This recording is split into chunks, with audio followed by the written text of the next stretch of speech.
Welcome back to the 2015 Jesuit Sports Hall of Fame selection show. I'm Tom Walsh, and we are joined by another Jesuit Sports Hall of Famer to be, Kenny Halloran from the class of 2004. Kenny, first of all, thanks for coming by and Thanks visiting. for having me. Oh, it's great to have you, and I'll tell you what, I've been a part of this Jesuit Sports Hall of Fame for many, many years. I emceed the very first ever event in 1999. I think I've been to 13 out of the 16 events that they've had. I think this will be year 17. And I've seen all the Hall of Famers come across, but your resume stacks up with any of them that I've seen. I mean, you are very impressive. So Kenny, again from the class of 2004, you really made your mark in the wrestling arena. Correct. And I think that what really jumped out to me, and I, of course, was doing ball games here for the football games with Jack Fitzsimmons since 1998, and I'll remember when I heard the news that Jesuit had won their first ever UIL state champion, and it was you, and it was in wrestling in 2004. Talk about the pride that you must feel from knowing that there's been some other UIL state champions. Of course, the soccer team won one, but you were number one. It was kind of a secondary thought, to be honest. I had set a goal for myself to be a state champion that year. And it wasn't really talked about as the first Jesuit state champion in the UIL until after that match, an interviewer came up and said, "So how does it feel to be the first Jesuit UIL state champion?" And I honestly, that was the first time it clicked. I went, wow, that's great. That's phenomenal. It's me. I'm the first. And of course, with tears running down my eyes and emotions running wild, but that was really the first time it clicked. I'm assuming that in wrestling, just like in the other sports that I've seen the state champion, they give you a state champion medal. Correct. Yeah, and I remember it was really exciting stuff. But that wasn't your first state championship, was it? It was not? Yeah, so before the UIL, Jesuit gained entrance to the UIL, you won the state championship 2 other times. Correct. Yeah, talk about what years those were that you won the other 2 state championships at the Texas State Prep. So that would be my sophomore and junior year. And those were also great events, great team events. My freshman year, we actually won it as a team.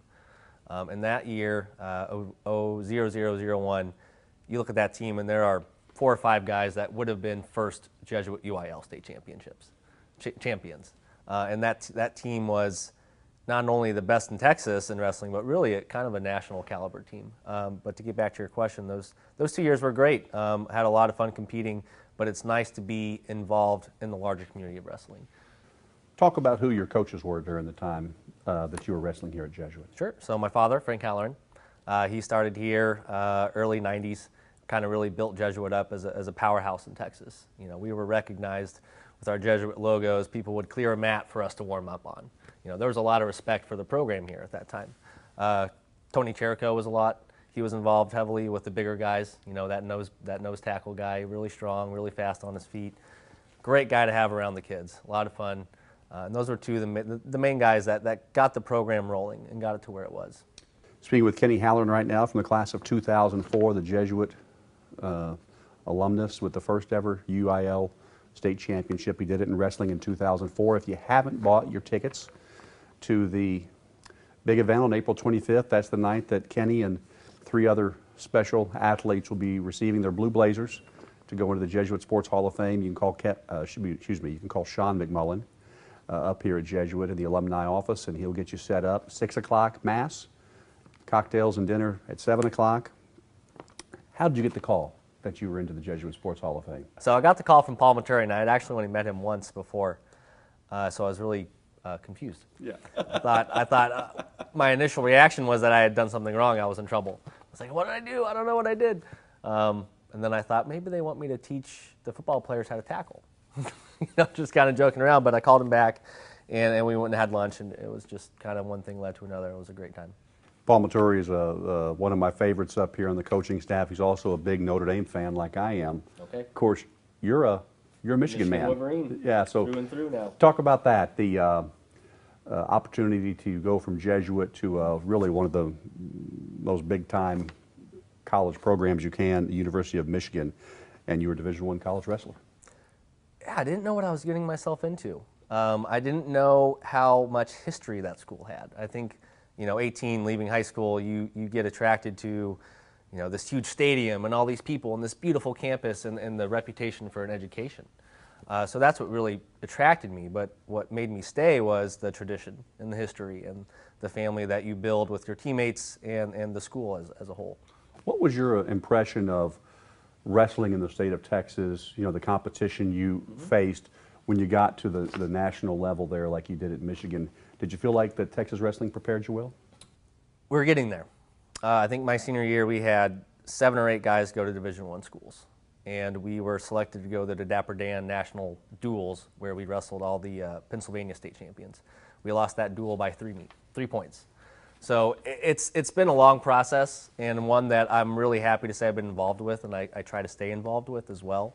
And we have a long way to go to catch up with some of those Midwest states that are just powerhouses. Iowa, Oklahoma, you know, Illinois, those places are producing the national champions left and right, but we're getting there. Yeah.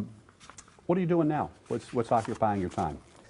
I just finished my Master's of Public Health, so that took 2 years. It was a great 2 years, learned a lot. I've been working for the Diabetes Health and Wellness Institute in South Dallas for about a year now. We do health interventions, health and wellness. We're free access to that South Dallas population. What I do is health intervention, program planning, and evaluation. Have you given any thought to what emotions you might be feeling when they call your name, the Jesuit Sports Hall of Fame banquet, and you walk up on stage and you get your blue blazer? There's going to be a lot of emotions that I hopefully will be able to hold down so I can give somewhat of a speech during that time. But yeah, it's going to be an exciting time. I have a lot of teammates and friends that are going to be there, a lot of family support as well. Well, Kenny, as I said, your resume stacks up with any sports Hall of Famer that I've seen, and I've seen almost every one of them over these past many years. It's been really a lot of fun to visit with you. We're all proud of you for what you accomplished here, for what you're continuing to accomplish now in your professional life, and we're looking forward to seeing you get your blue blazer. It's going to be a great night. All right, that is Kenny Halloran from the class of 2004, and that'll do it from here at 12345 Inwood Road. We've now spoken to all of our 2015 Sports Hall of Fame inductees, and I hope that all of you watching will make a point to come out on April 25th to the Terry Center and support these wonderful athletes and to support this wonderful school. I'm Tom Walsh. Thanks for watching.